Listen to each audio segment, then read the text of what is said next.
Shalom Pak Bambang, saya mau izin bertanya, apakah kita harus merayakan hari Sabat? Mohon pencerahannya. Kemudian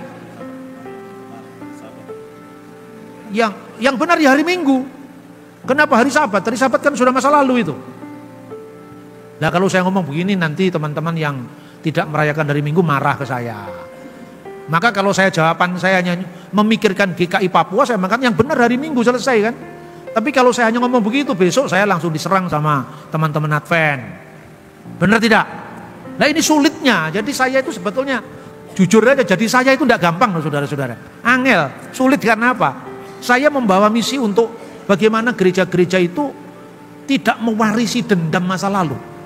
Gereja yang memaafkan diri sendiri, memaafkan sejarah dan menatap masa depan bersama. Itu diawali dari kajian-kajian seperti ini. Saya biasanya ngajak baca Alkitab. Coba kalau Anda menentukan ibadah kita harus hari Sabat, ya. Sekarang hari Sabat itu diperingati karena apa? Kalau menurut kitab Keluaran karena 7 hari lamanya Tuhan bekerja dan pada hari ke-7 dia istirahat.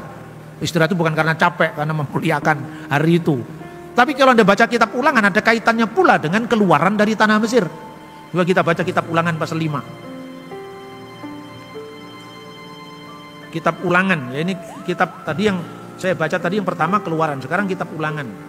Kita membaca pasal 5. Ya, 10 firman itu. Jangan ada padamu ilah lain di hadapanku, janganlah membuat bagimu berhala dan seterusnya. Jangan sujud menyembah. Lalu ayat 10. Tapi aku menunjukkan kasih setia dan seterusnya.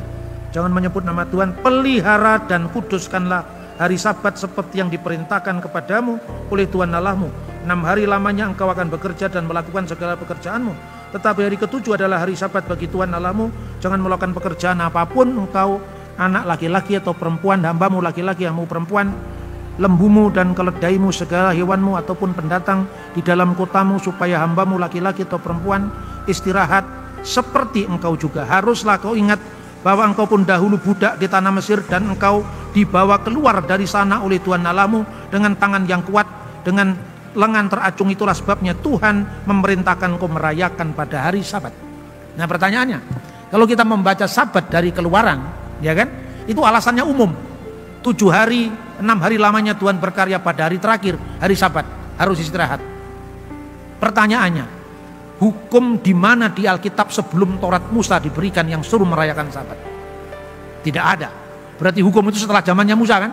Tapi pertimbangan pertama dari kitab Keluaran adalah pertimbangan alasan universal itu. Tapi ada alasan yang lebih khusus. Karena kamu dibebaskan dari tanah Mesir. Lah ini sifatnya khusus Israel. Karena bangsa Indonesia tidak dibebaskan dari tanah Mesir. Benar tidak? Orang Malaysia tidak dibebaskan dari tanah Mesir. Berarti ini khusus kan? Makanya saudara-saudara, orang Yahudi sampai sekarang, sejak zaman dulu pun tidak memaksakan Sabat kepada orang bukan Yahudi. Orang Yahudi dulu kalau sebelum tahun 2000 negara Israel, kalau hari Sabat itu hotel-hotel makanan semua dingin karena nggak ada yang berani bekerja memanasi makanan di kulkas pada hari Sabat atau di pemanas pada hari Sabat. Tapi sekarang semua makanan hangat, panas. Kenapa? Karena ada orang asing yang bekerja pada hari Sabat. Dan orang asing itu orang non-Yahudi. Itu namanya Sabat Goi. Jadi hari Sabat berlaku bagi orang Yahudi, tapi tidak berlaku bagi orang non-Yahudi. Makanya ada Sabat Goi oleh bekerja pada hari Sabat. Karena alasannya ini, yang mengalami peristiwa pembebasan dari Mesir itu Yahudi.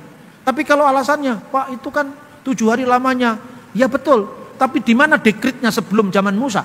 Di kitab Kejadian misalnya, banyak dari nenek moyang bangsa Israel, misalnya Abraham, melanggar Taurat kalau diukur dari ukuran Taurat Musa.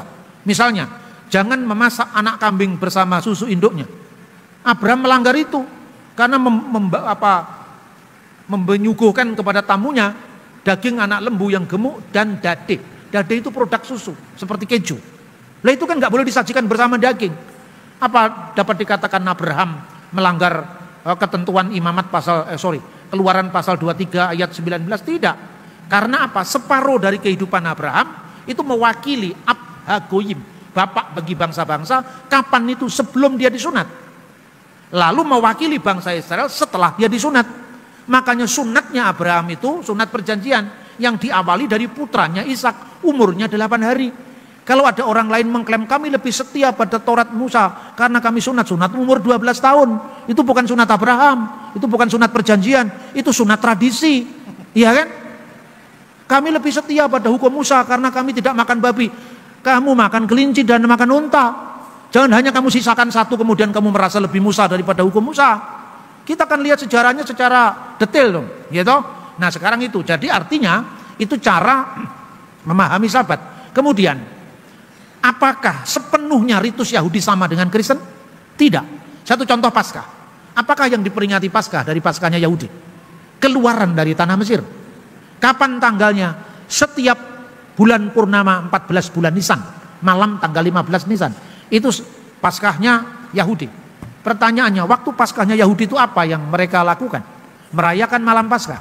Malam Paskah itu satu keluarga kumpul bersama. Kepala keluarga yang memimpin itu tentu laki-laki, dan anak laki-laki yang baru bar miswah, umur 12 atau 13 tahun, mengawali setelah menyalakan lilin. Mereka mengawali dengan pertanyaan, apakah bedanya malam ini dibandingkan dengan malam-malam yang lain? Lalu kepala keluarga yang laki-laki itu mengatakan, inilah malam ketika Tuhan membaca kitab Ulangan tadi, dengan tangan yang perkasa membebaskan dia dari tanah Mesir. Maka sekalipun kita punya kebijakan, kekayaan, tapi tidak ada yang mengalahkan kisah tentang Paskah. Lalu di situ ada potongan daging anak domba yang disembelih pada waktu Paskah itu. Potongan daging anak domba itu disajikan bersama sayur-sayur tertentu yang tumbuh di tanah suci dengan sejenis salad. Lalu ada roti yang tak beragi yang dipecah-pecahkan, ada anggur. Nah, sekarang tibanya memecah-mecahkan roti. Roti dipecah-pecahkan lalu diberkati. Berkat dibaca, kemudian mereka mengucapkan begini, inilah roti sengsara yang dimakan oleh nenek moyang kita di tanah Mesir. Halahma annia diakalu afaktana bi'ar'a de Misraim dalam bahasa Aramaik. Lalu anggur dituangkan, diberkati, berkat piala anggur.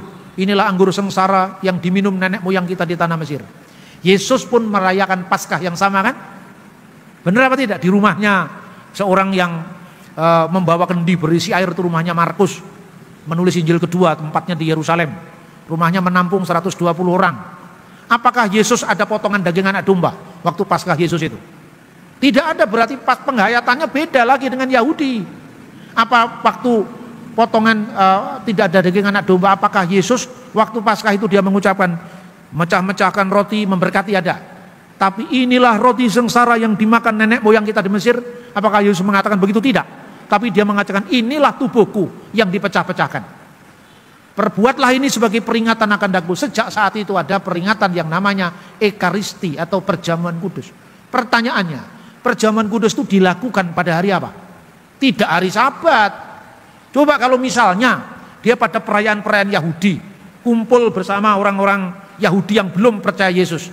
Terus orang Kristen menjadi kepala dari perjamuan itu dan mengucapkan, inilah tubuh Yesus, kan dilempari batu. Karena sinagoganya kan masih sinagoga Yahudi yang menolak Yesus, belum jadi Kristen. Makanya di mana orang Kristen melakukan perayaan khusus itu, kita bisa membaca di Kisah Rasul ya.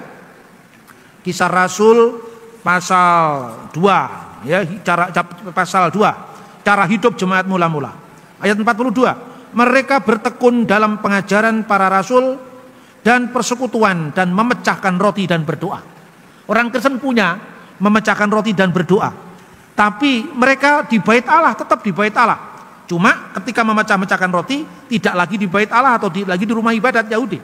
Dengan bertekun, ayat 46, dengan bertekun dan sehati mereka berkumpul tiap-tiap hari dalam bait Allah. Bait Allah yang belum percaya Yesus loh itu. Bait Allah yang tidak ada inilah tubuh Yesus yang dipecah-pecahkan, tapi ini roti sengsara tadi. Ritualnya semuanya seperti itu, kalau itu ritual di rumah-rumah.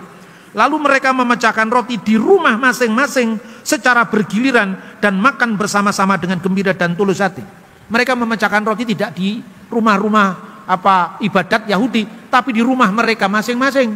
Maka perbedaannya tidak menjadi kontroversi di kalangan Yahudi. Harinya pun sudah berbeda dengan hari Sabat. Kita bisa membaca di Kisah Rasul pasal 20 ayat 7. Pasal 20 ayat 7 ini itu terjadi juga di luar orang Yahudi, tapi mereka yang beragama Yahudi, yaitu di luar tanah suci. Misalnya Kita bisa membaca di dalam pasal 20 ayat 7. Pada hari pertama dalam minggu itu ketika kami berkumpul untuk memecah-mecahkan roti. Mereka berkumpul memecah-mecahkan roti menurut perjamuan kudus. Itu hari pertama minggu itu. Di mana kebiasaan mula-mula sebelum mereka ada gedung gereja? Di rumah mereka masing-masing. Akhirnya rumah mereka masing-masing pada hari pertama minggu itu akhirnya menjadi gereja yang mulai terlepas dari sinagog. Terlepas dari rumah ibadat Yahudi di Kapernaum, rumah ibadat Yahudi di Nazaret, mulai ada sinagog-sinagog Kristen. Arkeologi mencatat sinagog Kristen pertama itu rumah di mana Yesus melakukan perjamuan malam bersama para murid. Tempat itulah yang sejak tahun 1947 ketika perang kemerdekaan dengan Israel, seorang arkeolog menemukan penggalian kota itu dan lapisan keramik dari abad pertama dan arah ibadah yang tidak lagi menuju ke Bait Allah Yerusalem tapi menuju kepada Golgota, tempat penyaliban Yesus. Masa transisi ini harus dikupas. Sebab kalau kita membaca Alkitab tanpa melihat konteks sejarah, kita otak-atik sesuai dengan cara berpikir modern kita. Kan Sunday itu sun, matahari, day itu hari, hari dewa matahari. Alkitab ditulis tidak dalam bahasa Inggris bro, tapi bahasa Ibrani dan Yunani. Tidak ada kata Sunday, yang ada Yom Rison, hari pertama atau Yom Echad. Jadi jangan menafsir Alkitab dari Mandag, Sondag, Wednesdag pakai bahasa Belanda atau bahasa Jerman atau bahasa Inggris, tapi mesti dari original teks kitab suci, konteks asli kitab suci, juga arkeologinya. Oke Pak Bambang, penjelasan Anda sangat mencerahkan dan menguatkan iman kami. Terima kasih, Tuhan Yesus memberkati.